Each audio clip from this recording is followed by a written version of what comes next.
Muchas gracias. Estoy muy agradecida por la invitación a Mariana y pido perdón, pero no hablo portugués, ni finjo. Hablaré en español, en el español de México, y si no entienden me preguntan y ella traduce. Bueno, como voy a hablar de la importancia de la historia en el presente, del presente de la historia y del presente en la historia, solo voy a mencionar una frase de Silvia Federici, solo una, y es: el otro polo del Internet es el trabajador proletario del Congo que cava coltrán con las manos. Eso lo dijo en 2010 Silvia Federici. Y yo quisiera decirle eso, ¿no? Que el mayor riesgo que corre una historiadora es no tomar en cuenta su presente. Relegar lo vivido a lo largo de la propia vida, repudiar lo recordado por la gente mayor y desatender los documentos testimoniales que van de los periódicos a las fotografías, del cine a la literatura, del arte visual a las tendencias musicales, desencadena la imposibilidad de actuar. Relegar lo vivido nos impide ver que a lo largo de nuestras vidas se ha producido una brutal intensificación de la expropiación de las tierras, la explotación de los recursos naturales y del trabajo humano, la privatización de los conocimientos colectivos y la pérdida de un horizonte político antiautoritario e internacionalista. Olvidar la resistencia a los fascismos y las dictaduras implica desubicarse al interior de un sistema económico de relaciones de poder y de producción de valores de convivencia. En otras palabras, nos deshumaniza y nos impide situarnos críticamente en el complejo y desequilibrado contexto que nos contiene. Situarnos en el presente es recordar, pero no solo. Después de la Revolución de 1968, la tendencia del capital ha sido dispersar a las trabajadoras y trabajadores, atomizando su capacidad de acción, convirtiéndolas en meras ejecutoras de proyectos que no se perciben en su totalidad.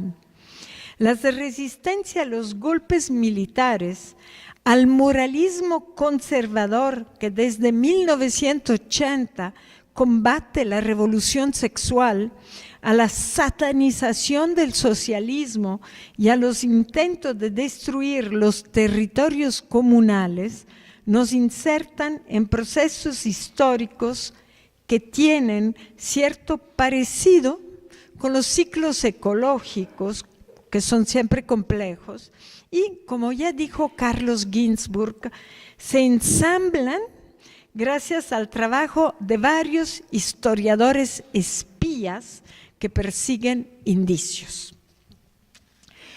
Como ejercicio histórico de la memoria, resulta útil identificar la germinación de los cambios en formas de socialidad que se manifiestan en la literatura, el cine y las artes visuales, así como seguir las huellas e indicios que llevan a unir la pérdida de derechos laborales con la construcción de recintos, cercados, cotos, encierros materiales e inmateriales para la seguridad personal. Piensen en el discurso difuso, la publicidad de casas, autos, vigilancia, obsesión por el cuidado. Cuídate, seguridad, cámaras y la adquisición de conocimientos, que es una privatización de los saberes e hiperespecialización universitaria con el fin de utilizarlos como instrumento para competir, no para construir colectivamente. ¿Todos ustedes hacen doctorados para competir? ¿O para qué? Igualmente útil es rastrear la producción material de memoria. ¿Sí? La memoria se produce materialmente. Murales, grafitis, antimonumentos. La Ciudad de México, con 250,000 muertos en 12 años de gobiernos robados, ha producido muchos antimonumentos que esperamos quitar el día que tengamos justicia. ¿Sí? No son monumentos, no quieren quedarse. Queremos quitarlos. Cuando sepamos dónde están nuestros desaparecidos, cuando sepamos quién mató a 250,000 de mexicanos. Los grafitis y los objetos desobedientes. Me encantan los objetos desobedientes. Las arpilleras chilenas contra la dictadura, ¿no? Estos objetos que son fruto de una acción directa en las artes visuales y denuncian. Bueno, para tomar en cuenta nuestro presente, yo creo que es necesario prestar atención a algunas cosas. Uno, a las múltiples formas de recordar, produciendo y reproduciendo memorias sociales. Cuentos, oralidades, cine, visualidades, antimonumentos, todo eso. ¿Cuántas veces producimos memoria? La segunda cosa que hay que prestar mucha atención es a las tensiones, a la tensión que existe entre la imposición de poder hegemónico por un lado y por el otro las resistencias en plural de los poderes alternos. Sí tenemos poderes alternos, de corte laboral, de corte de clase, comunitarios, afectivos. Amándonos, resistimos. Y también la resistencia de grupos de edad, los jóvenes y las viejitas. Yo sí me reconozco en el grupo de la viejita que resisten. Y la tercera cosa a la cual yo reconozco que debemos prestar atención es a ciertas actitudes que no parecen responder a un plan, ¿no? Son difusas, están por ahí, pero que prefiguran el intento de globalización del capital. Es un dominio capitalista que es difuso, pero está ahí, ¿no? Entonces, yo creo que atendiendo estas tres cosas, podemos prestar atención a las convergencias de muchas cosas en nuestro presente. Cosas que yo he llegado a preguntarme a qué apuntan, ¿no? Son hechos tan diferentes que, ¿qué quieren? Los intentos continuos de cierre de las escuelas de historia, de filosofía, de artes y de humanidades. Constantemente intentan cerrarlas, constantemente sobramos, constantemente no importamos al capital, ¿no? Esto es en todo el mundo, ¿sí? En las universidades del norte de México, pero también ahora en Italia, diciendo, no, pues si estudias historias, después no te lamentes que no tienes trabajo. Un ministro de educación. Ay, no te lamentes si no tienen trabajo. Bueno, una segunda cosa a la que debemos prestar atención es a los bombardeos, bombas, así, y acciones de destrucción de sitios arqueológicos.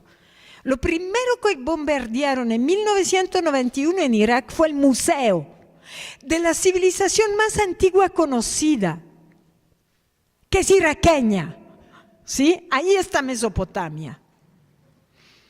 Pero a ustedes le quemaron el Museo Nacional hace menos de 2 meses. Esa es destrucción sistemática de la memoria. ¿Sí? Es un descuido intencional el que quemó el Museo Nacional de Brasil y que puede quemar cualquier museo.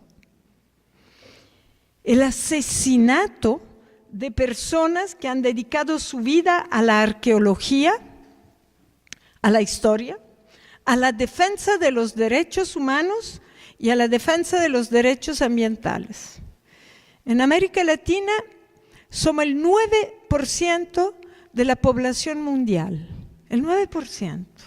Bueno, en América Latina se da el 50% de los asesinatos de ambientalistas. ¿Sí? ¿Es normal eso? Debemos prestar atención también a la sustitución de diversos cultivos tradicionales por semillas únicas producidas en laboratorios. ¿Sí? ¿Cuántos miles de maíces desaparecen con el maíz transgénico? Solo en mi país, solo en México, tenemos 52 razas de maíz y 2.000 especies. Para tener una porquería amarilla, no, gracias.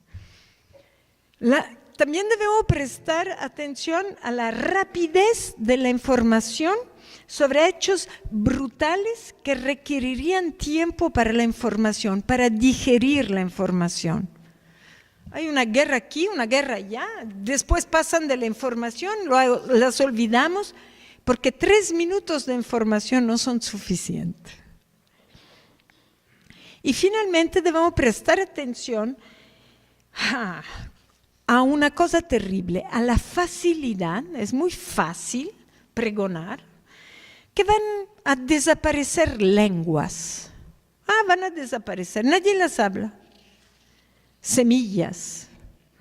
No, pero el Roundup permite que nos muramos de cáncer, ¿no? Pero que haya una sola semilla.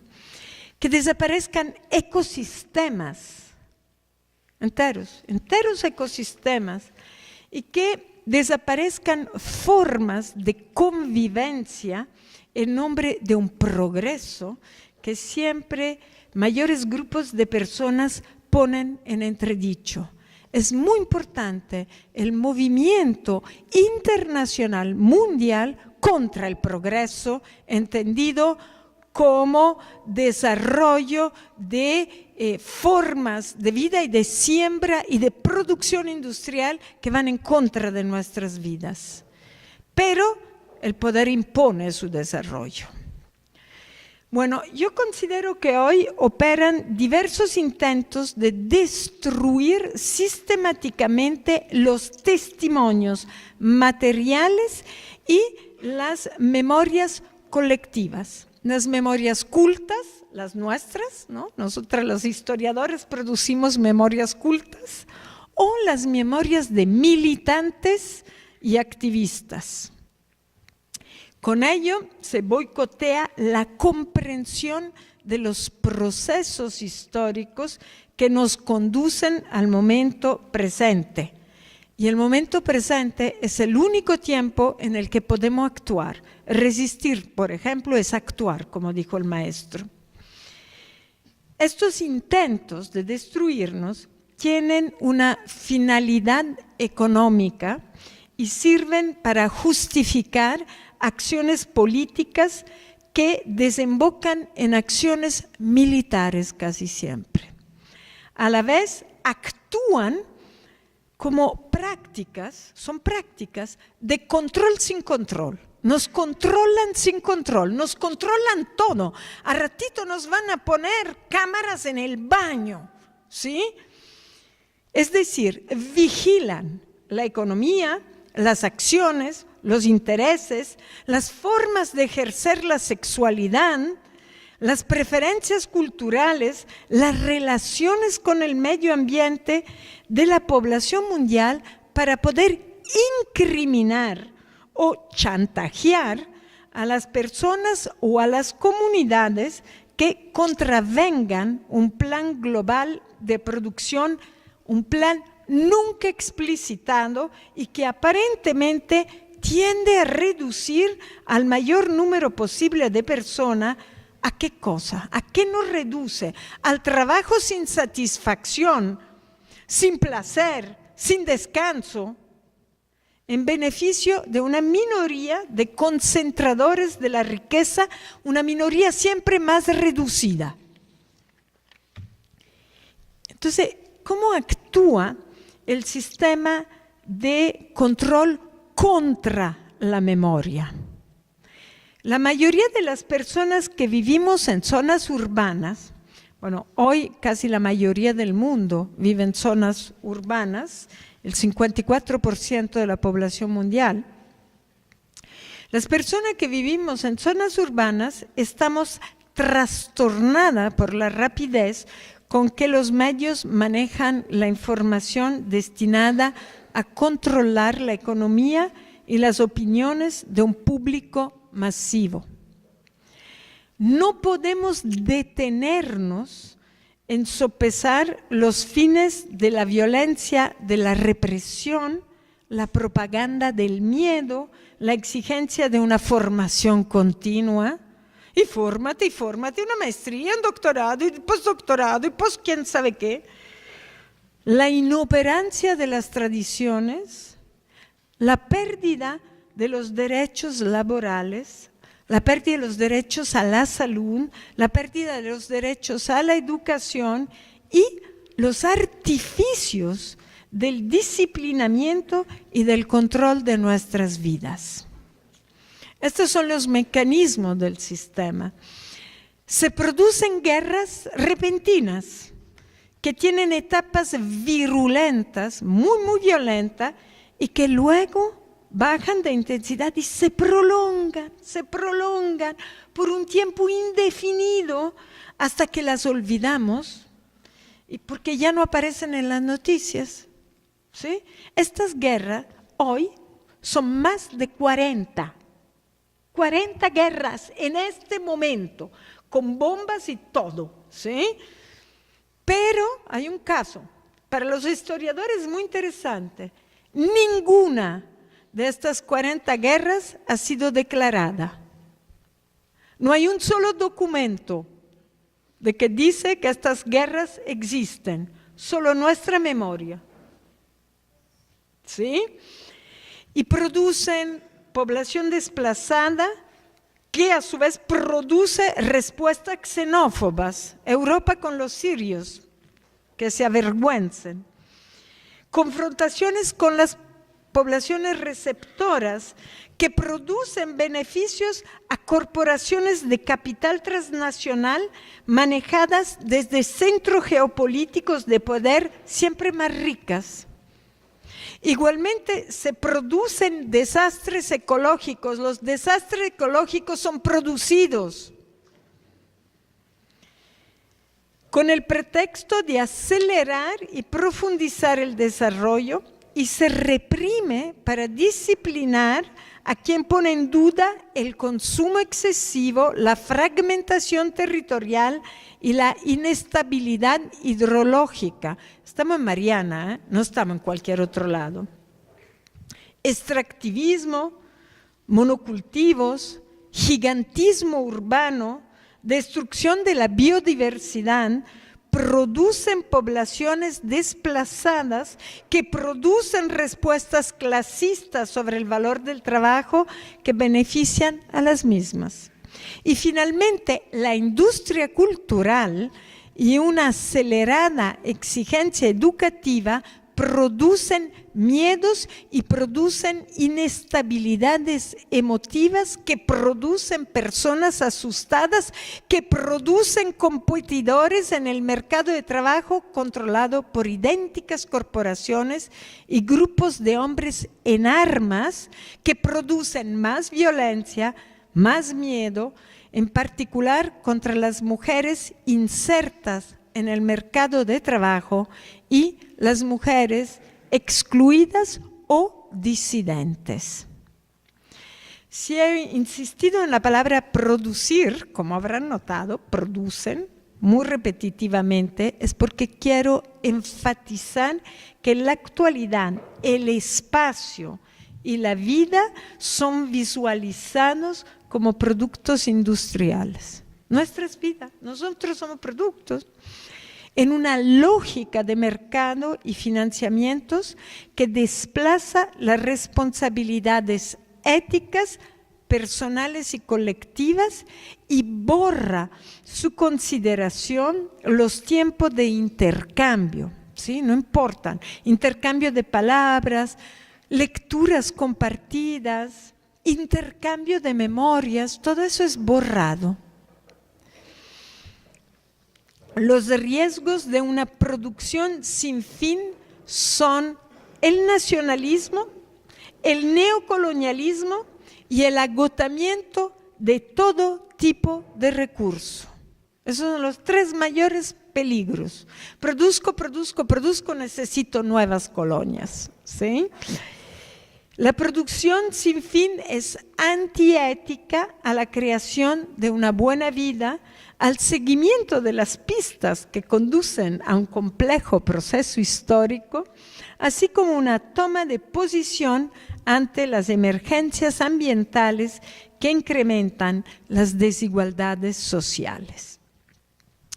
Otro riesgo muy grave desde la perspectiva de la historicidad de los procesos es que si todos los conceptos, las costumbres y las percepciones del valor humano se construyen en el tiempo, no tener los elementos con que mostrar cómo se les ha construido los dota de cierta inevitabilidad, los normaliza, ¿sí? Eso es, tiende absolutamente a naturalizarlo, por ejemplo, a repetirlos, ¿no? Entonces los podemos estudiar desde la perspectiva de las ciencias, donde por ciencia se entiende una disciplina que responde a algoritmos. O sea, no es científica ni siquiera desde la perspectiva de la medicina, ¿sí? Ni de la geología, solo es científica en términos de algoritmos. Es decir, a conjunto prescritos de reglas ordenadas y finitas que permiten llevar a cabo un cálculo mediante etapas sucesivas que no induzcan a dudas, ¿sí? Del algoritmo no se duda. La solución algorítmica no es científica en el sentido de investigativo. Un algoritmo no investiga nada, sino solo en el sentido formal de las matemáticas, que partiendo de axioma y siguiendo un tipo de razonamiento lógico, estudia las relaciones entre entidades abstractas como los números. Solo en matemática el algoritmo es lógico, en filosofía no. Porque tenemos, por ejemplo, una filosofía tenemos lógica histórica, tenemos lógica social, etc. Entonces estamos frente a un proceso de construcción de la ahistoricidad que se basa sobre una idealización de un solo tipo de lógica y una idea equivocada de ciencia. Bueno, yo creo que esta negación de la historia es muy importante y ha sido muy estudiada por la historiografía feminista. La historiografía feminista ha estudiado muy profundamente cómo se ha llegado a naturalizar la dominación masculina y qué es lo que la hace creer natural. Hay una historiadora austríaca, naturalizada estadounidense, que se llamaba Gerda Lerner, que murió hace un año, que escribió La creación del patriarcado en 1986. y ella se dedicó a trazar los orígenes de la dominación patriarcal en Europa y en Asia en época muy remota. Y ella sostuvo que la subordinación de la sexualidad femenina fue lograda mediante el control de la fecundidad de las mujeres. Sin trabajadores es imposible instituir la propiedad privada sobre los bienes materiales que los trabajadores producen.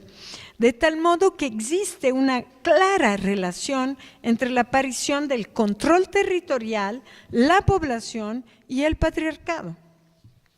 Bueno, esta evidencia después lleva, por ejemplo, a Gerda Lerner a decir como todas las jerarquías sociales se construyeron sobre la primera jerarquía construida entre mujeres, subordinada y hombres, algunos hombres además, con el poder de su masculinidad.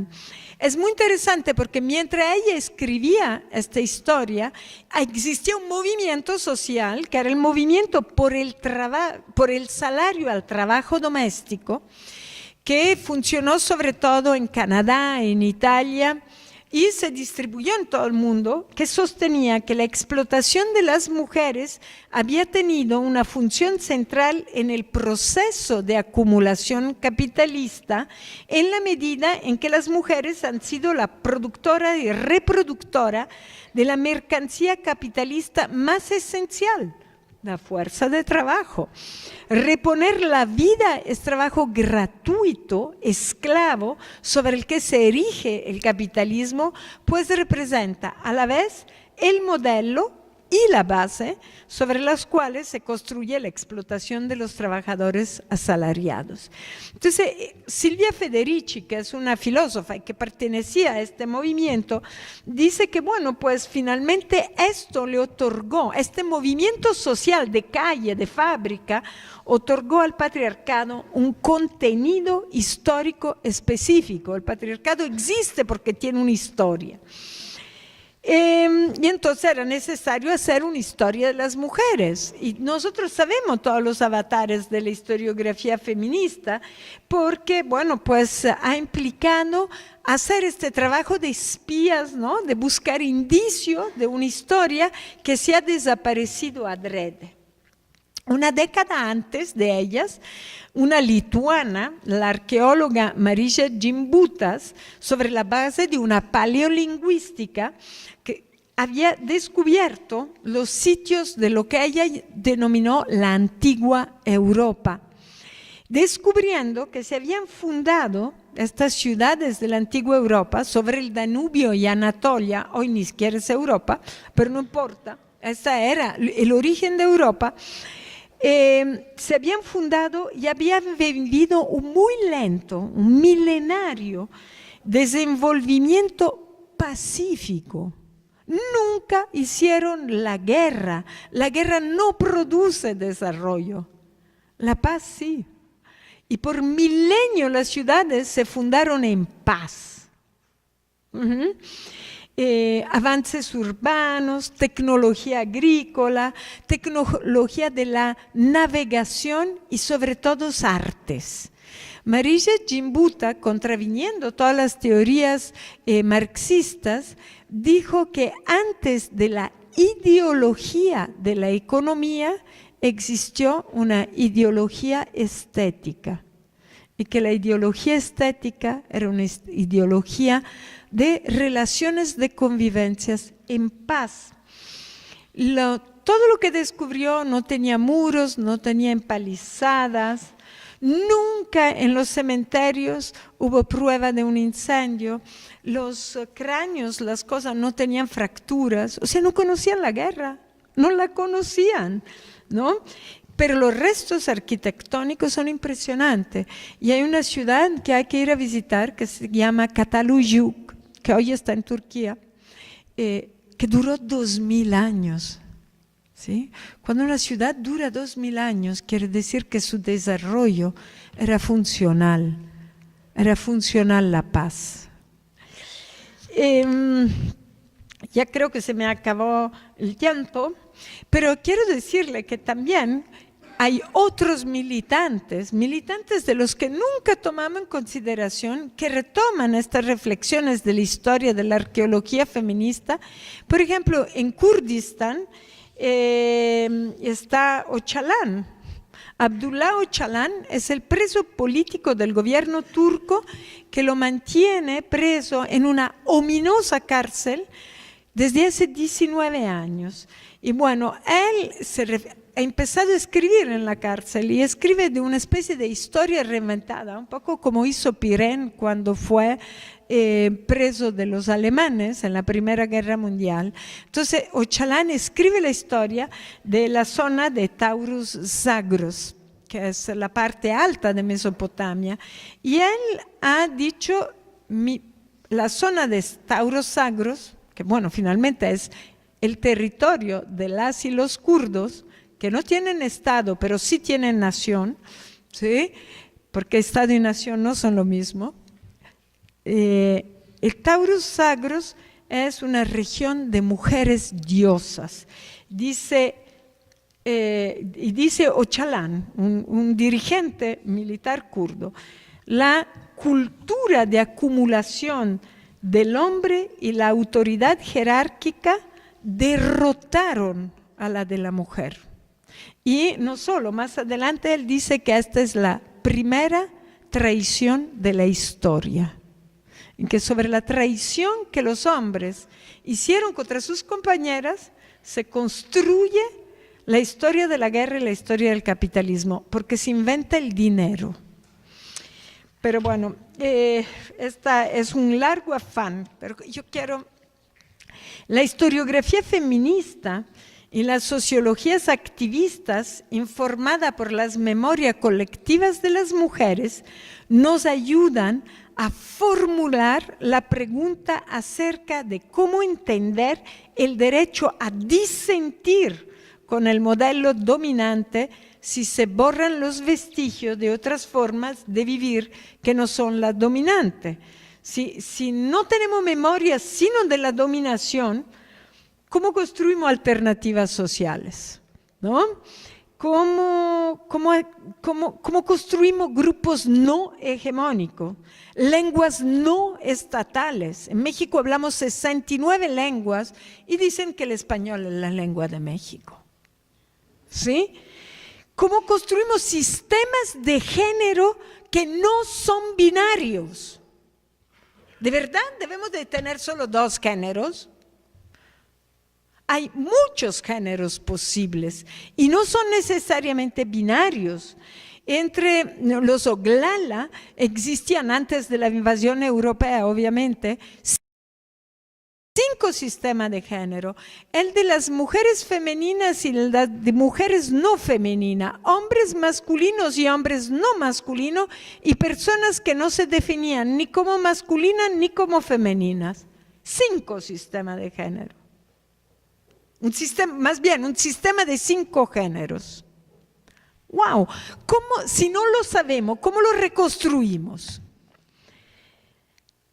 Entonces, si no tenemos esta memoria, es muy fácil inventarnos pero cualquier principio primero, ¿no? El principio primero. Por ejemplo, que el mercado es constitutivo de la humanidad porque ha existido siempre. De verdad el mercado ha existido siempre, pero estamos tan acostumbrados a eso que hasta el Papa lo dice, hasta él se mete. Son las mujeres, los pueblos indígenas, las comunidades rurales que han sido secundarizadas en las relaciones jerárquicas con el mundo industrial, urbano y de mercado, las que pueden socavar esta misma relación jerárquica, pero solo pueden hacerlo si sus memorias son asumidas en la memoria colectiva. Si sus memorias son nuestras memorias, podemos ganar. Muy lejos de mí juzgar que van a ser, yo no juego a la divina, ¿sí? Yo analizo el presente. No son los nuevos sujetos de la historia, siempre han estado ahí, ¿sí? Solo quiero ser muy precisa al sostener que únicamente tomando en consideración sus memorias existe la posibilidad de socavar las relaciones jerárquicas que están en la base de la descalificación de la humanidad no disciplinada. Desconocer, ocultar, descalificar sus aportes a la complejidad histórica es indispensable para que el capitalismo, en su etapa neoliberal particularmente, implemente su sistema de explotación y expoliación de lo que nos es común. Miren, de igual manera, los discursos ideológicos del neoliberalismo sostienen que la democracia formal, o sea, ir a votar, es la forma de bien vivir, ¿no? No solo, hasta el golpe de Estado en 2009 en Honduras y la candidatura de un ex militar racista, xenófobo, conservador y misógino en Brasil en 2018, hasta ese momento, hasta el golpe de Estado y hasta hoy, se consideraban innecesarios el fascismo y las dictaduras. Tan innecesarios como la historia, las artes, las utopías, el socialismo, la filosofía. Por ello, los ideólogos neoliberales han evitado desde hace 30 años que se relaten y escuchen las memorias de las resistencias y las formas comunitarias de combatir al fascismo. Muerta la generación que combatió a los fascistas, a 50 años de 1968, olvidadas las masacres de Ruanda y Guatemala, separada la música de protesta de su contexto, derrotado los procesos progresistas latinoamericanos de la década de 2000, es muy factible que las extremas derechas atraigan y fascinen, enamoren a sociedades de frustrados con deseos de ascenso social. A quien no ha escuchado las memorias del fascismo, no les resulta fácil reconocer la gestación del fascismo en las nuevas expresiones autoritarias, racistas, xenófobas y misóginas que se esconden bajo un disfraz nacionalista, religioso o de defensa del trabajo. Tengo mucho más que decir sobre eso, pero sí yo quiero hacer un símil, porque yo estoy fuera, yo no soy brasileña ni vivo en Brasil, yo vivo en México. Pero si en Brasil Jair Messias Bolsonaro se presenta a elecciones como un renovador moral, rescatando los supuestos valores de la dictadura militar, es porque durante la democracia se prescindió de los testimonios de quien sufrió la represión. Por ejemplo, nunca se habló de cómo fue torturada Dilma Rousseff, ¿sí? Quien fue perseguida, torturada, encarcelada por los militares, pero es una memoria que se omitió, no se hablaba de ello. Claro, entonces le puede destituir. Además es mujer, nadie va a decir nada. Además el golpe no es militar, es del Parlamento, como en Honduras. Porque no sabíamos de Honduras, aquí se repite en 2018. Pero en Honduras fue la prueba que permitió Paraguay y Brasil. Solo fue derrotado el programa en Ecuador. Pero en 2003, pero en Venezuela fue un golpe clásico con militares. Estos son golpes de parlamento. Pero piensen lo que pasa en Italia, donde el gobierno del derechista partido Movimiento 5 Estrellas ha traído como aliado a los xenófobos fascistas de la Liga Norte, que ha logrado cuestionar, imagínense que, la lógica del derecho a la vida. Cuestionan el derecho a la vida de la gente. persiguiendo a los protectores de las y los migrantes en el Mediterráneo, persiguen Médicos Sin Frontera, persiguen las ONG que van a rescatar la gente, sin que la mayoría ciudadana que votó por ellos perciba la relación entre el aborrecimiento y odio contra la población que busca refugio y las actitudes autoritarias contra las libertades de la ciudadana y ciudadano. Pierden derechos todos los días y la culpa es siempre del extranjero. ¿Qué pierden? ¿Qué no son capaces de relacionar? En España, Hungría, Bulgaria, grupos neofascistas se fortalecen con prejuicios xenófobos, donde fracasaron los intentos de reforma antineoliberales, progresistas, como en Grecia, donde Tsipras fue derrotado. La falta de memoria acerca del autoritarismo y represión del gobierno golpista de los coroneles, la dictadura de los coroneles, abrió paso a las fantasías revanchistas y a los discursos racistas y sexistas de Alba Dorada.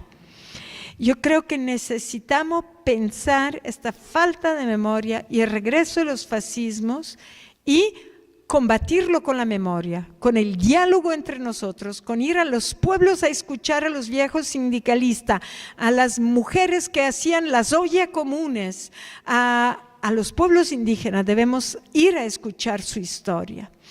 Yo quisiera también, tengo también analizado un poco como la falta de memoria entre un desastre ecológico y otro permite que los desastres ecológicos se repitan. Antes del desastre de Mariana, hace 3 años, del cual ya nadie habla, ¿no? Pero antes del desastre de Mariana, 1 año, 2 meses antes, sucedió en el río Sonora exactamente lo mismo. ¿Sí? Se rompieron diques y fueron invadidos por los desechos tóxicos de las mineras. ¿Por qué no sabíamos? ¿Por qué no presionamos por seguridad? Ahí sí, por seguridad a las mineras, obligándolos a medidas de seguridad. ¿Qué les cuestan? Simplemente porque no relacionamos que algo que sucede en el desierto de Sonora, en México, con un riecito de desierto, puede suceder en el río 12, ¿sí? Que es el 6º río más importante de América del Sur. No creo que podemos evitar pensar las relaciones. Y esto es un trabajo que como historiadoras y como historiadores tenemos la obligación de hacer hoy. Yo ahí lo dejo.